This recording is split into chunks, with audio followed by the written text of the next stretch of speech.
episode 49. Where Are They Now? With Dan Nguyen, The Great Curator, Part 1. Bonus.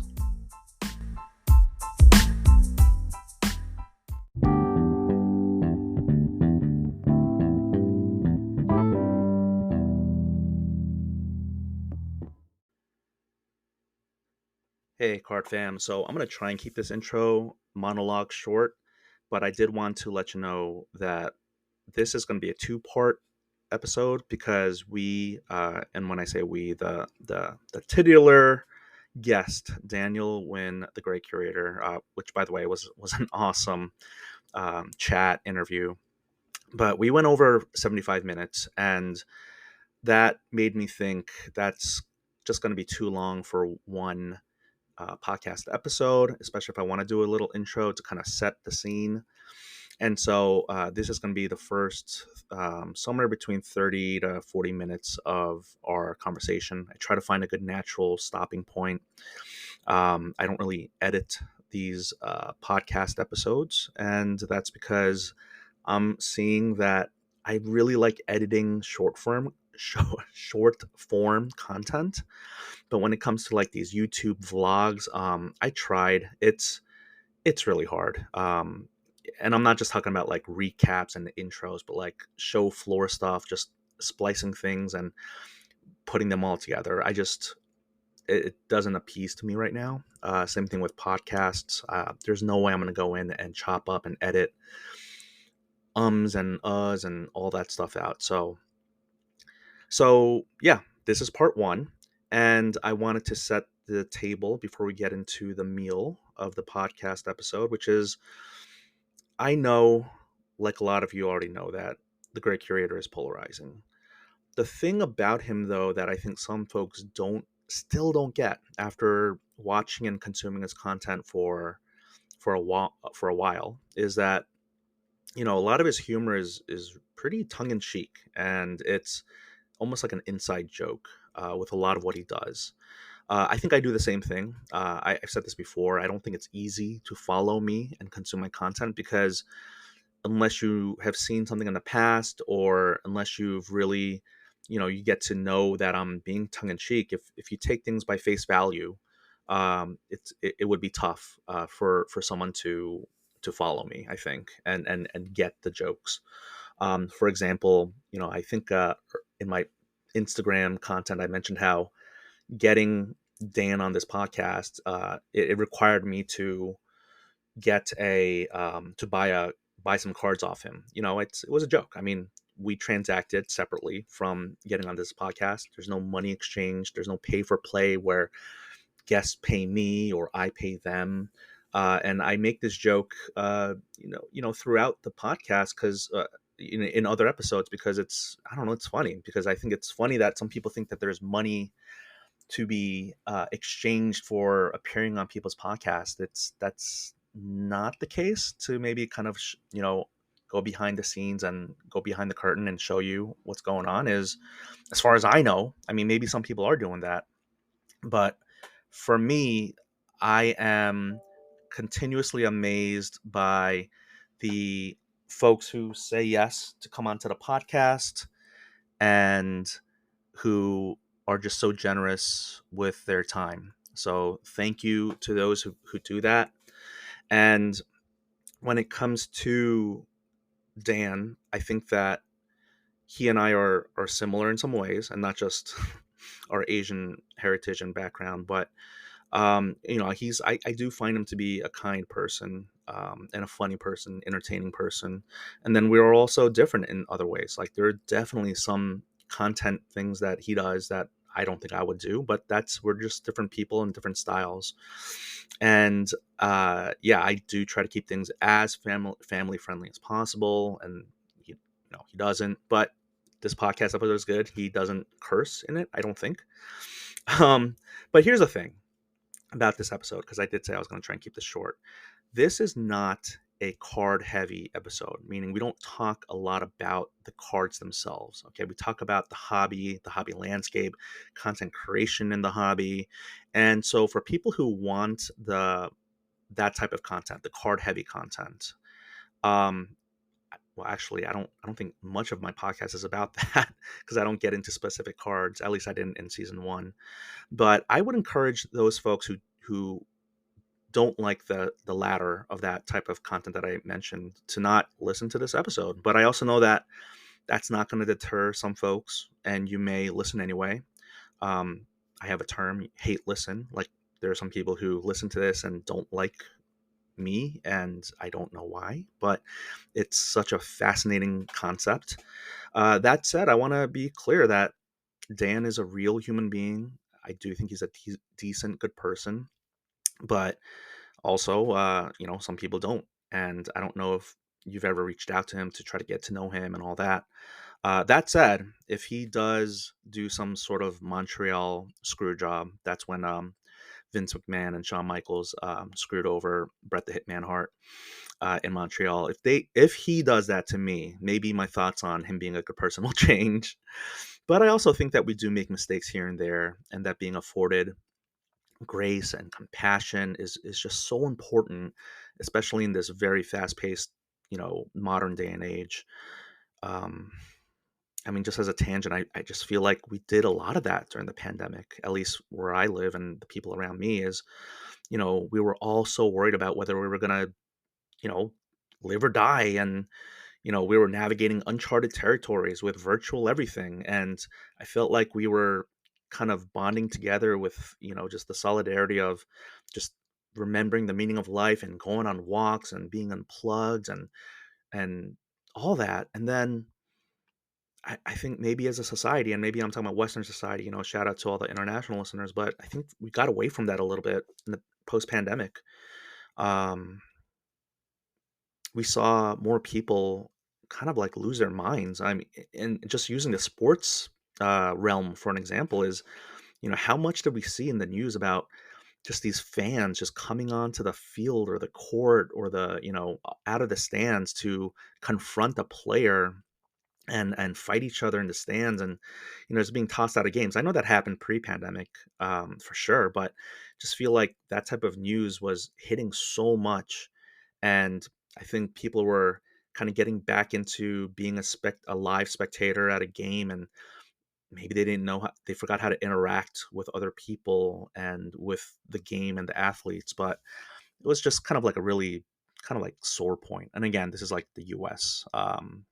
Although European soccer, oh my goodness, the European soccer fans are, or soccer fans in any country, they're brutal. They are really brutal. Um, but all that vitriol, all that anger, I don't know. I just for me, it's just it was tough to see, I guess. So I think I'll stop there with this mini monologue intro. I hope you enjoy part one. Again, if you don't like people talking about the hobby or talking about content about the hobby, this is a good time to just not listen to the rest of this. But if that type of stuff does interest you, and this is, I don't know, I don't think this is evergreen content. This is very different from season one. And I said this is going to be very experimental with the bonus episodes. So we do kind of dive into the current landscape of hobby content creation. I hope you enjoy it. And yeah, part two will release sometime after this. So thank you so much for listening. Those of you who don't hate listen, who like listen, love listen, I don't know. But thank you guys. You guys are awesome. I really appreciate it. So, all right.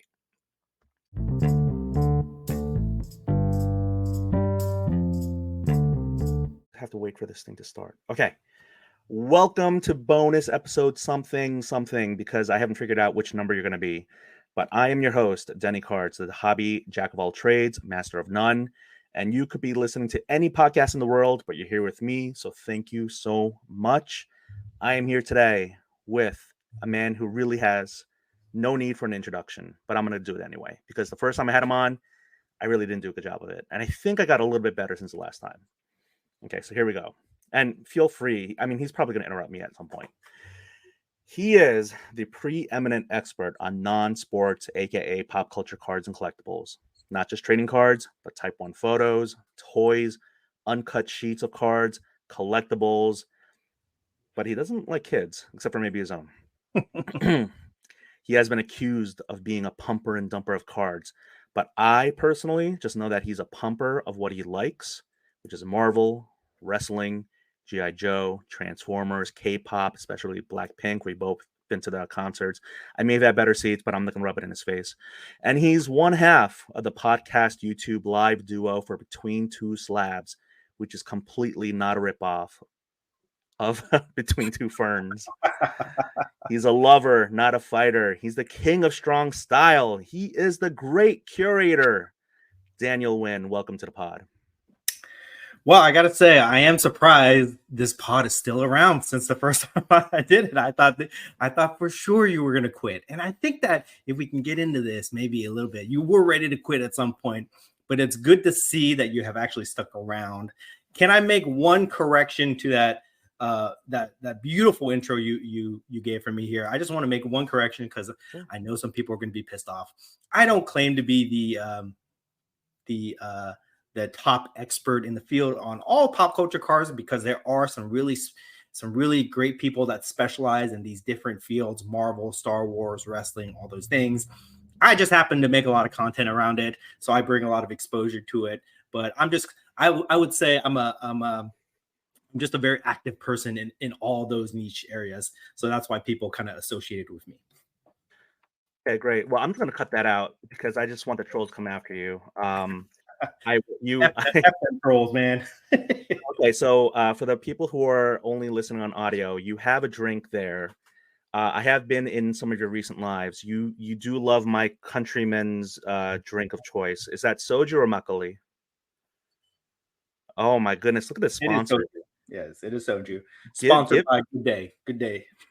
You know, I went to the Korean market to get my kids some sushi and Korean barbecue, which we had earlier today, and I totally did not pick up soju. I feel terrible. What kind of Korean are you? Well, yeah, I'm a Korean who loves Oktoberfest, so I've been drinking Oktoberfest beer. So, but not for this. I am fully alert, and I am here with the preeminent expert on non-sports cards and culture. Did you, speaking about that first time, and thank you. I mean, against all odds, I'm still here, amazingly. Did you listen to that first guest episode you were on? And if so, what did you think about it? Listen to myself? Yeah. Yeah. What did I think? I mean, I don't really remember too much about it, but I thought I sounded great for sure. I was very knowledgeable. My answers are very articulated, so that was great. You kind of stumbled around a little bit. I felt like I kind of had to be the ring general during that session and kind of guide it. But you have improved since then. I have listened to little clips here and there, and I've seen the consistency, so that's always great. But you know, I'm excited to be back. I don't know if am I the first two-time guest on this show? I had Rob. I actually have a question from Girard later on, but sports card therapist. He was the first, and he was the back-to-back. He was on back-to-back. It was, I mean, it's mainly because we went so long. That's like a part 1 and 2. So, yes. So then you would be the first. Yes. Yeah. So take that, Rob. I'm better. So you've one-upped him yet again. Yes. So no, I didn't. Other than me cutting the promo reels for this, I can't listen to my own podcasts. Don't like it.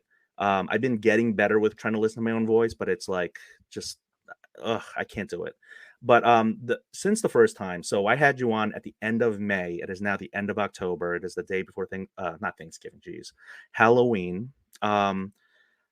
My whole goal for this podcast was to humanize people in the hobby, and I thought you would be the most interesting, well, not just the most interesting man in the hobby, but the self-proclaimed, of course. But this way to like humanize you, because it just felt like you were like, I don't know, just being attacked over and over and over again. And I was like, you know, I got to know you, and you gave me the time of day again when I had like nothing. And I just wanted to like, you know, humanize you and other people in the hobby. And I think I may have done too good of a job at it because I feel like you're like a face now, or you're like a baby face, to use a wrestling term. Would you agree with that? That you humanized me? I mean, you know, what was the type of feedback that you got? I'm not sure you ever shared with me the feedback that you got from that initial pod, but I would say that things have kind of calmed down since I've done that pod with you for sure. which, it's good. It's a little bit boring sometimes. I miss fighting with those people, so maybe I might have to do a heel turn at some point. There is, there always the opportunity to turn against Merlin, which people are waiting for me to do. So that's always there. We always tease it, but we haven't reached that point yet. But I don't know. Well, what type of feedback did you get from that initial pod? Well, first of all, I want to say that would kind of be like Shawn Michaels just drop kicking Marty Jannetty through the barbershop glass or something. I got to be honest with you. Really early on in the pod, like I got no feedback. I think that people later on kind of like listen to it. That's why. No, hey man, I'll be lucky if I had 10 views. I had 20 listens, so take that. All right. But no, since that like first month, I think people were going back into the back catalog. I don't know. I think that, I mean, yeah, I'm still not like, I don't think I'll ever get big to like really move the needle in the hobby, but, and that's fine if I don't. But, I think that just, little by little, like you already have like fans. I think you are polarizing in the way that, some people may think like, oh, you're the Jeff Wilson of the non-sports card stuff and all that, but you have people who really like you because, like me, like I think you are funny. I think that if people know how to take a joke and understand tongue-in-cheek humor, that you bring a lot of good value to the hobby because it's interesting, it's entertaining. So, what feedback did I get? I mean, I'll admit, like none from the beginning, but I do feel like completely out of the taking away the whole podcast appearance, I just feel like the last 5 months have been, like good for you. I hope. I mean, you and I had some good times at the National too, which I'll give a shout out. Thank you so much for you, Merlin, and a bunch of other people who kind of let me hang around your area. Yeah, so it's been. I mean, to be honest, like, how can anybody say that spending time in the hobby is bad? Like it's a hobby. We do it for fun, and everything that we do is meant for entertainment purposes within the context of the hobby. So I can't complain about that kind of stuff at all. To be honest, like people say that I am polarizing, or people say that I have a certain amount of haters, but I think that's overblown. To be honest, I think that if anything, they're giving me more credit than I deserve in that aspect of it. There's a very few very loud individuals that seem to be very obsessed with me and my activity in the hobby, but for the most part, most people either support me or they just don't care. Don't care about me or my content. They don't follow me. I do have a lot of supporters. I have a good amount of following, and that's built around me just making consistent, entertaining content and trying to be a good, active member in the hobby. Since I've come back for the past few years, but that's really it. I don't really have too much issues with the people that try to come after me. I think it's more, maybe we can get deeper into this conversation, but I think that's more like an opportunity for people to try to take advantage of my platform that I built for myself to kind of further their own agenda with the kind of content that they make. Yeah, I mean, before we get to other things, let's definitely talk about that, because I am of the firm belief that people in the hobby are influenced to not like influencers, and yet they don't even call those people who are doing the influencing, they don't call them influencers. And it's wild. It's like, I won't mention all the names, maybe you want to, but like, there are people who go, man, these people are terrible. And then they'll have people who follow them go, yeah, they're terrible. And it's like, wait a minute, you're influencing. Not you, but the royal you. That's the ironic part of it. The way that I look at it is within the hobby, right? There are people that participate in the hobby through social media, meaning they consume content produced by other people. They make content, they watch content, whatever. And then there are people that just don't do that. They're offline and they participate in their own way offline. But for the majority of us, right, we move around within the social media space.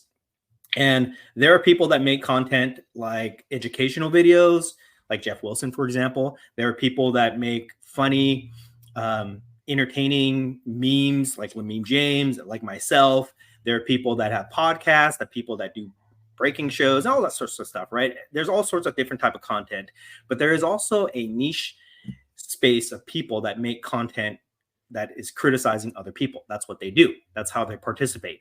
They may not go to card shows. They may not buy things and show it off. They may not have a podcast where they talk about news.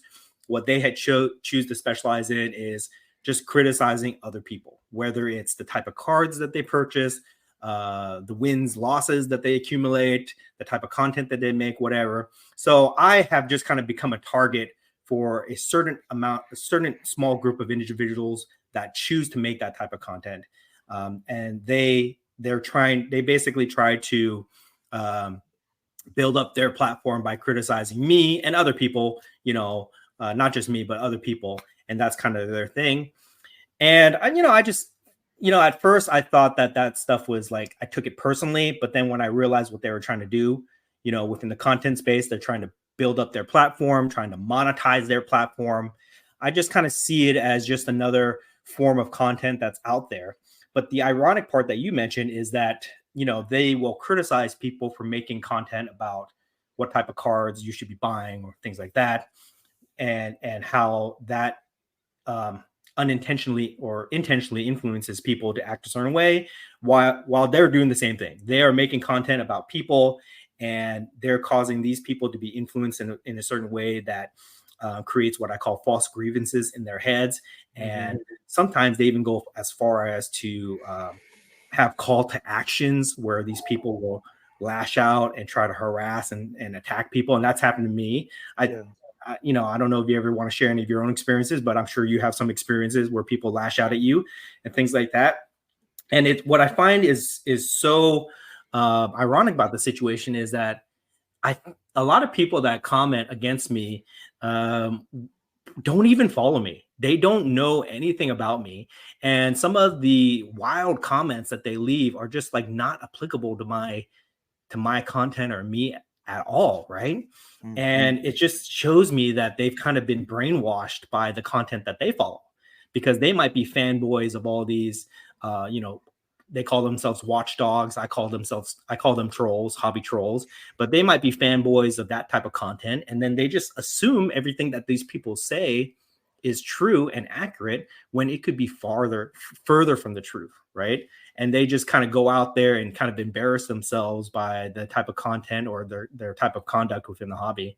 So I think that's kind of interesting. I'd like to shed a little bit more light on it at some points, but I try not to let it I try not to let it be my focus, because I just think it's a waste of time.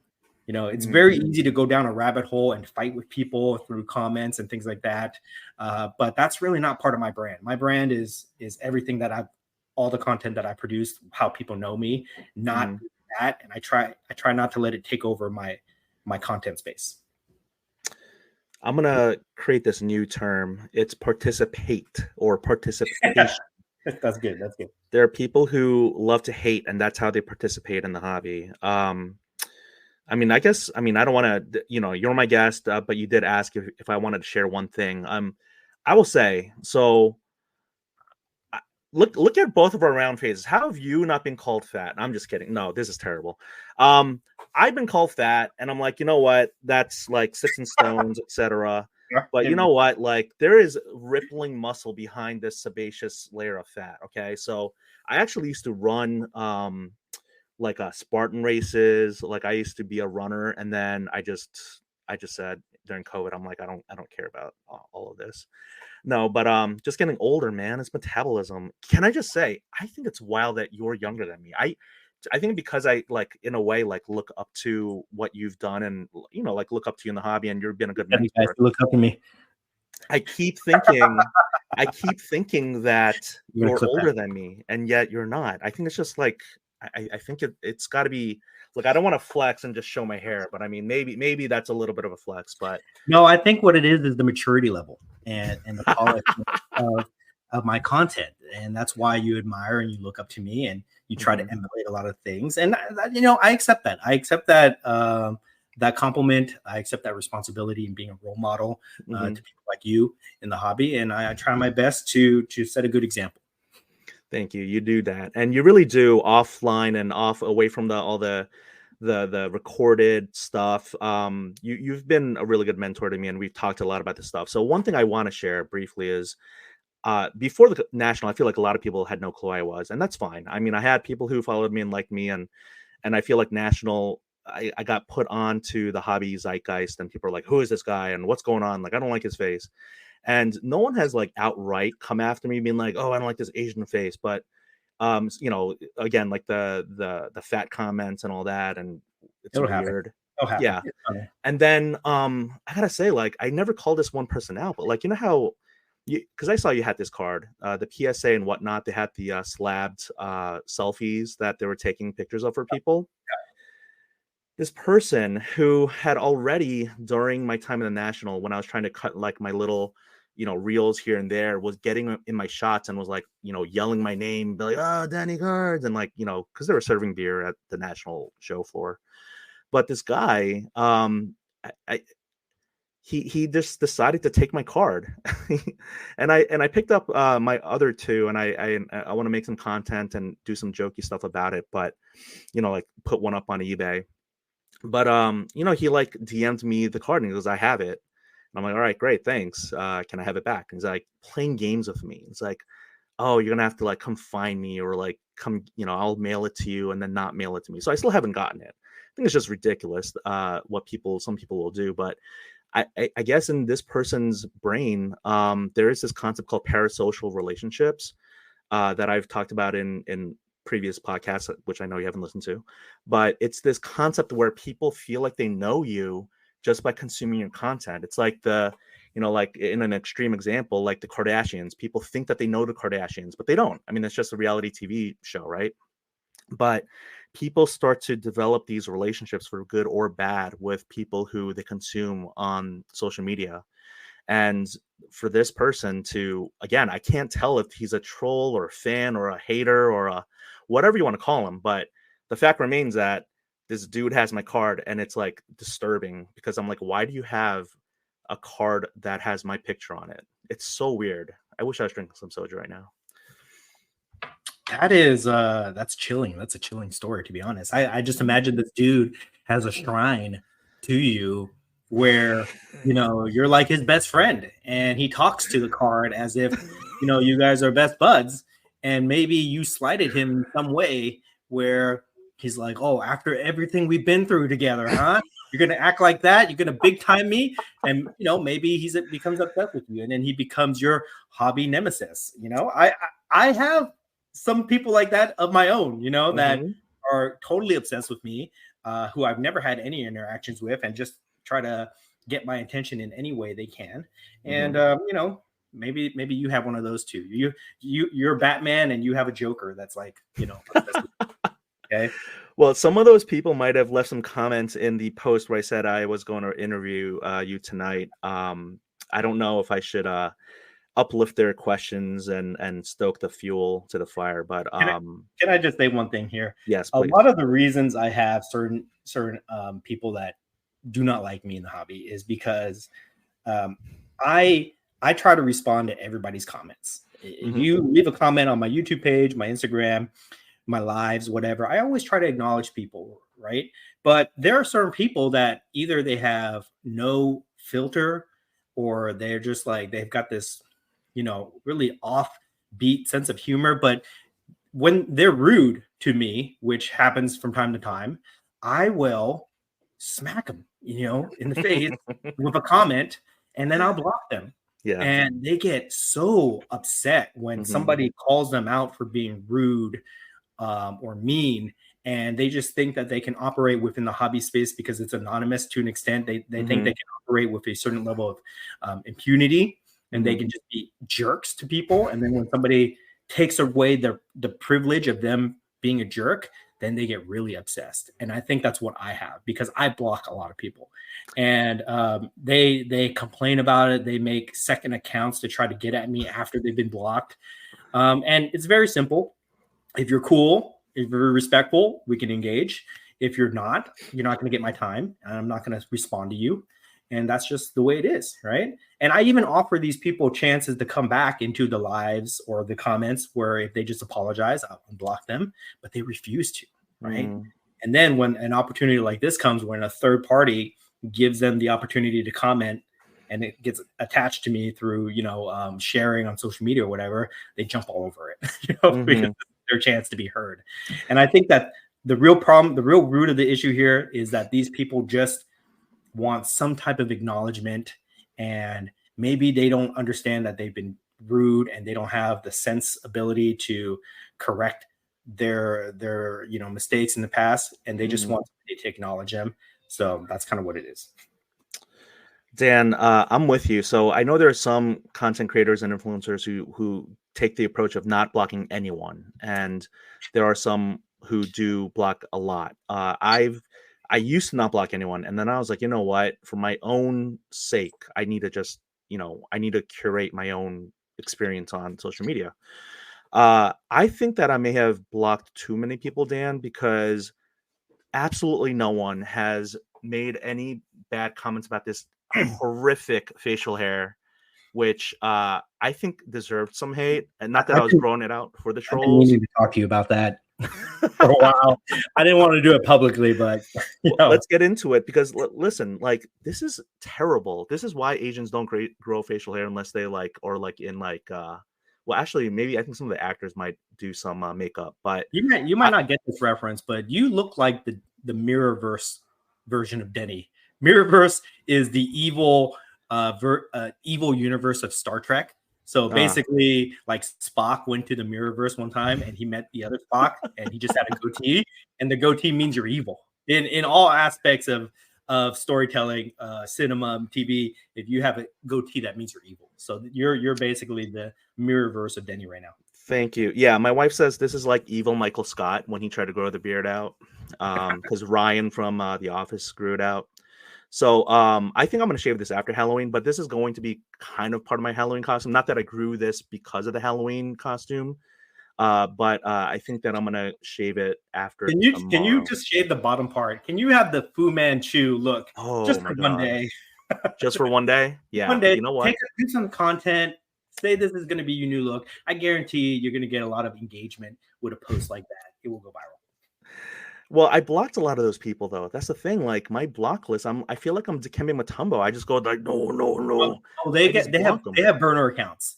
Believe Uh, me, when you block somebody, they don't just say, "Well, he blocked me. Okay, I'm done." No, they make burner accounts because they have to monitor you.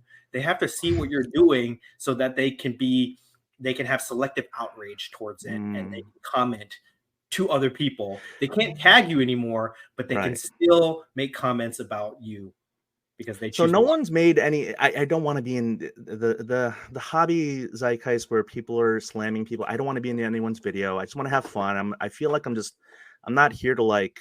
I don't want that. I don't. Dan, the Great Curator. I don't want your life. That's from Friday Night Lights. But Oh, here's the thing. If someone's gonna make fun of me, I want it to be funny. Just be funny. If you're gonna, can I tell you the funniest thing? Initially, I was like, oh man, that how dare he say that? But someone in a comment, I popped into like maybe like Ken Golden's like live, just talking about something, and I made a comment, and some burner account or someone with like no followers and all that was like, oh look, it's Denny no cards, and I was like, hey man, I got cards, and then oh wow, that's a great one. I'm like, man, that's pretty good. Because that was back when people were like, does this guy even collect? Is he a collector? Oh, Uh, what is it? Is he an industry plant? What is he? Who is he? And it's like, Denny no cards. Man, that's pretty good. All right, Can I so just it say was real quick? simple. Let me just put a stop to that accusation. Denny has purchased a lot of cards from me. Oh no, Okay, don't tell him that. like, and they're not even great cards, but he has definitely purchased cards from me, and he's paid full price for these things. So he is definitely a collector, uh, for sure. I know that for a fact. So anybody that says you don't have any cards, that is a bull-faced lie. I know you have hundreds of cards. I Not great I cards, but you have cards.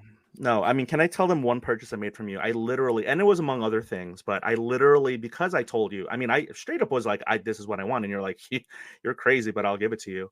I literally bought from you the entire base set of, I forget which year, but WWE Prism. I First guess year, it first was, year, first yeah, first year. So I just wanted it, and I'm like, you opened up an entire case, and you're like, I can make multiple base sets of this, and I said, I bought some other cards from you, and I was like, oh, here's some wrestlers I like, and then you were like, yeah, this base set, I'll include it, and then you made me pay like $300 for it, so I was like, all right, And I gave you a lot of extras, a lot of freebies in there, you know. yes, yeah, Matt, sumo wrestler cards, thank yeah, you, yeah. those, I gave those were you a amazing. smorgasbord of pop culture cards, It and really was. I think I did light the fire for you to start collecting some of those things. I mean, I didn't grade those Blackpink cards, but I did get to see them. I didn't bring them with me on the trip. I did get a very nice upgrade to like the pink pit, which my wife's like, do not. Well, actually, I don't know if I'm breaching what I shouldn't be saying, but she was like, do not make content out of us being at this area. But yes, I saw where he said it was really nice. It was cute. It was a really nice seat at the venue. But yeah, we got to see them pretty close. Can I just say one thing? I just want to comment. Speak Hmm. to your. Oh, you finally picked those up. Yeah, no, I didn't make content about. I mean, I shot it before I opened it up. I opened it up today, actually. So for But those of you these who are can't see, who are listening to this, all 20 of you, he's showing the hockey PMGs, which he just bought from me recently. But let's talk about that in a little bit here. I go want to ahead. make a comment real quick where you were saying that people were kind of like making mean comments towards you, you know? Hmm. I feel like, again, going back to that certain niche part of the hobby where people make content criticizing other people. Yeah. Here's the thing, like a lot of people, there are a lot of people that make content, you, me, and hundreds of other people in the hobby that all have YouTube accounts, Instagram, podcast. Lots of people make content out there, and 99% of those people try to make it entertaining in some way. They try to be silly, they try to be informative, they try to show off amazing cards, they try to document their journey within the hobby, and it's all entertaining to some aspect. And but it all requires a level of creativity to make that type of content. You know firsthand how time consuming it can be to shoot something, to come up with a creative concept, to shoot it, to edit it, to post it, and all that stuff, and be consistent about it, right? Yeah. Yeah. And it's hard. It's definitely hard to do that. And some people are really great at it, and some people, are not. But most people have fun with it. But that small niche of people that love to criticize, I think that they do that because they do that type of content because they're not creative enough to be entertaining in any other way. Hmm. It is super easy to criticize people, to kind of sit back and say, I don't like this person for whatever reason, or Hmm. this person made a huge mistake. I would have done it differently, blah, blah, blah. It's very easy to criticize. We could have a daily 3-hour podcast just criticizing different people in the hobby, and it would probably be entertaining because I think society, we are kind of drawn towards negativity. We're kind of drawn towards drama. So when we see people, bad mouthing other people or criticizing them or fighting with them, we just kind of watch it just for shock value. And they kind of lean into that because, quite frankly, I just don't think they're creative enough to do content any other way. They Hmm. can't make a vlog. They can't make a funny post. They don't go to card shows. They don't do anything like that. So that's kind of like that area where they can um, get attention, the attention that they crave, and still make content. And when you kind of look at it through that lens, then you kind of understand that, these people don't really necessarily have a personal beef with you. They're just You're just the subject of their content for this period of time before they move on to somebody else, because they can't talk about you forever. It gets boring, so they got to talk about somebody else. That I generally agree with you, but here the whole premise of my podcast was if I shine. So my theory was if I continue to shine a light on various aspects of the hobby, which I haven't done like a bunch of things that I wanted to do yet so far. Like a big one I keep talking about is custom card art, which I have been trying to do. I just been doing less of it, but there's some great custom card artists in the hobby, and we all think, oh my gosh, I can't believe you would charge $200 for that. That's so easy. It's like, well, let's you try it and see how hard it is, right? So the more I expose more aspects of the hobby to people, I thought maybe we could gain more appreciation for the people who are doing those things. But the way you're saying it, it's almost as if I'm fighting a uphill or a futile battle, because it doesn't matter how much we understand people, how hard it is to be the man in the arena or the women in the arena. It's just more of like Yeah, empathy is not as important as they want their own clout, like their own clicks and clout. I look at it through, let's take card porn, for example, because that's fairly Here we recent, go. right? Here we go. Card porn came to prominence from calling out people, bad actors in the hobby. Okay. And they reach a certain status where they could suddenly become very opinionated about certain things. If they didn't like it, they would blast it on their account, and it would cause waves. It was definitely, they definitely had a lot of influence within the hobby. Mm. But you know, again, they're the original intention for everybody that makes content in the hobby is it starts off as just kind of like a fun little thing that you do on the side, but after a while, when it starts to become really time consuming, if you want to be consistent and build up your base, then you have to find a way to make it worthwhile. Either Hmm. monetize or gain significant influence where you're getting value in return for your time. And that's what it comes down to for you, me, everybody else, and especially these people that love to criticize, these trolls out there. And again, like the only way they can make consistent content to build up their platform is to criticize people. So I don't look at it as like it's a personal, like sometimes they might have an axe to grind with certain people, but really they're just trying to become that next account. They're trying to become the next card porn account. And Mm. I think that they crave that because a lot of these guys, what they want the most is validation. They want to be known as, oh, I'm that guy that everybody values my opinion, and I have that influence in the hobby. But honestly, I think it's really short sighted, and I don't think they'll ever reach that level with the type of content that they make because it's not objective content. It's very subjective. It's very opinionated, and when you have content like that, people kind of tend to stay away from that if you ever want to grow your account to a certain level. No, there is a saying, and I mean, I'm gonna butcher it, and it'll be a general paraphrase, but when you are when you develop a relationship with someone based on hating someone else, whether it's like a third person in a relationship, third wheel, or like, like hate watching something and then talking to a friend about it and bonding over hating something, it's interesting that once you remove that particular element, that relationship, that friendship, they realize they have nothing else to bond them. And it's just kind of like sad that that's how people kind of develop some relationships. So, um, it's interesting what you're saying, but I'm like, yes, we could do this forever. You did mention that particular account. There is a void in the hobby. I do think that. Look, I mean, maybe it's because I don't want these people to come after me, but I actually like some of the people who are putting out that type of content in terms of like I don't think that there should be watchdogs for people. Like in the consumer world, in outside of the hobby, watchdogs are for corporations, they're not for people. And so I think that watchdogs, if there, yes, there are some people who are incorporated or they have businesses, but when it comes down to it, I just feel like you know people are going to you know do their best, but and we all have feelings and thoughts, but corporations are not people, and corporations will always not like do the worst thing. And I'm not being like anti-corporation here, but like corporations don't have feelings, right? But people do, as I guess what I'm trying to say here.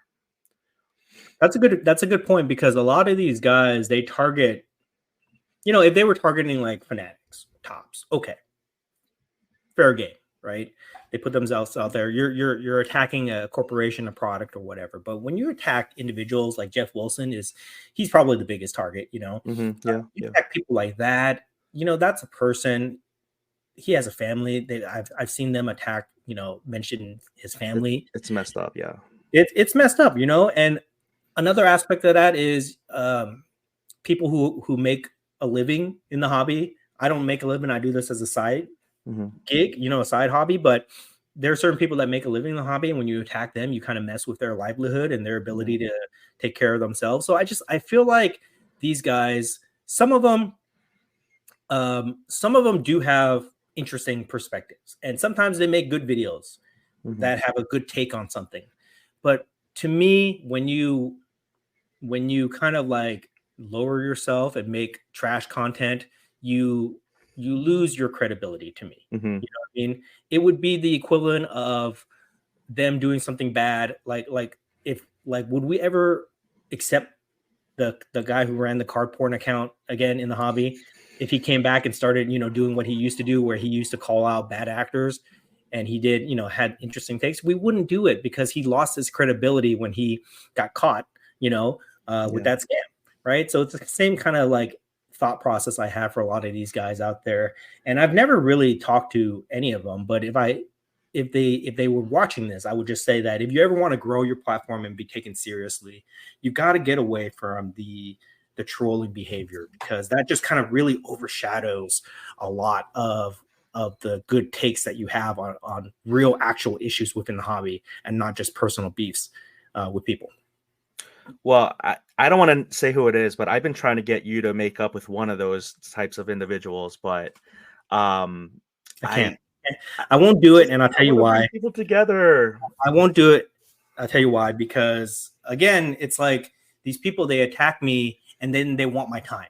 Mm-hmm. They Yeah. they think that they can make videos attacking me, use my image to further their platform, and after a while, we'll be good to go, right? And then Mm-hmm. we can Yeah. make content about our friendship or whatever. No, I just can't do it. Like we all devote a certain amount of time to the hobby. We all have responsibilities outside of the hobby. Yeah. So I just personally choose not to spend my allocated time, limited allocated time in the hobby, to engaging with people that are trying to,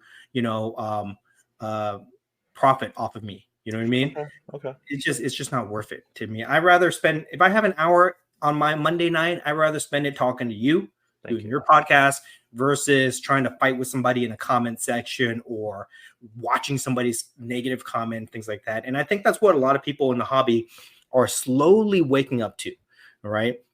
Where life is getting busier for a lot of us, time is limited. So we have to be more mindful about where we allocate our time. What content are we going to watch? What creators are we going to follow? Who gives us the most value? And that's why I think in the long run, people like you, me, and other people that make positive, entertaining content, we're going to be the last one standing, because people will gravitate towards that versus the more salacious, provocative, controversial stuff, because people just get tired of watching that after a while. And then, besides that, what do they have, right? So then they pivot to something that's a little bit more entertaining.